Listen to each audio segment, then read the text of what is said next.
পেহেলগাঁও কাণ্ডের জেরে ভারত পাকিস্তানের সম্পর্ক তলানিতে গিয়েছে। পাকিস্তানের বিরুদ্ধে একের পর এক কড়া পদক্ষেপ নিতে শুরু করেছে ভারত। এই পরিস্থিতিতে ভুল করে পাঞ্জাবের ফিরোজপুর সেক্টরের সীমান্ত পেরোনোয় পাক রেঞ্জার্সদের হাতে আটক হয়েছেন হুগলির রিষড়ার বাসিন্দা পিকে সাউ। ভারতীয় জওয়ানকে ফেরাতে ফ্ল্যাগ মিটিং করেছে বিএসএফ। পাঞ্জাবের পাঠানকোটে বিএসএফ এর 24 নম্বর ব্যাটালিয়নে রয়েছেন পূর্ণম কুমার সাউ। সীমান্ত প্রহরার কাজেই ছিলেন তিনি। এদিকে পূর্ণমের আটক হওয়ার খবর রিষড়ার বাড়িতে পৌঁছতে আতঙ্কে রয়েছে পরিবার। বাড়িতে বাবা, মা, স্ত্রী ছাড়াও 7 বছরের ছেলে রয়েছে তার। পাক রেঞ্জার্সদের হাতে ছেলের আটক হওয়ার খবরে কান্নায় ভেঙে পড়েছেন মা দেবন্তী দেবী, স্ত্রী রজনী সাউ। 17 বছর বিএসএফ এ চাকরি করছেন পূর্ণম। খবর ছড়িয়ে পড়তে প্রতিবেশীরা ভিড় জমাতে শুরু করেছেন পূর্ণমের বাড়িতে। প্রত্যেকেই চাইছেন তাড়াতাড়ি ঘরে ফিরুক পূর্ণম। অন্যদিকে পূর্ণমের পরিবারের সঙ্গে ফোনে কথা বলেছেন রাজ্য বিজেপি সভাপতি সুকান্ত মজুমদার।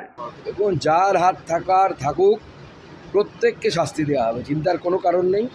ভারতবর্ষ যা করার এমন অবস্থা করবে পাকিস্তানকে, সে সব ক্ষেত্রেই হোক না কেন, ভারতবর্ষের যারা নাগরিক তারা যারা ক্ষতিগ্রস্ত হয়েছে, গোটা দেশ আক্রোশিত, পুরো দেশ এর প্রতিবাদ করছে।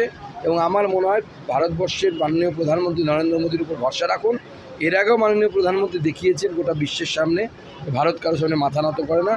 এবারও গোটা বিশ্ব দেখবে যে পাকিস্তানের কী অবস্থা করা হয়।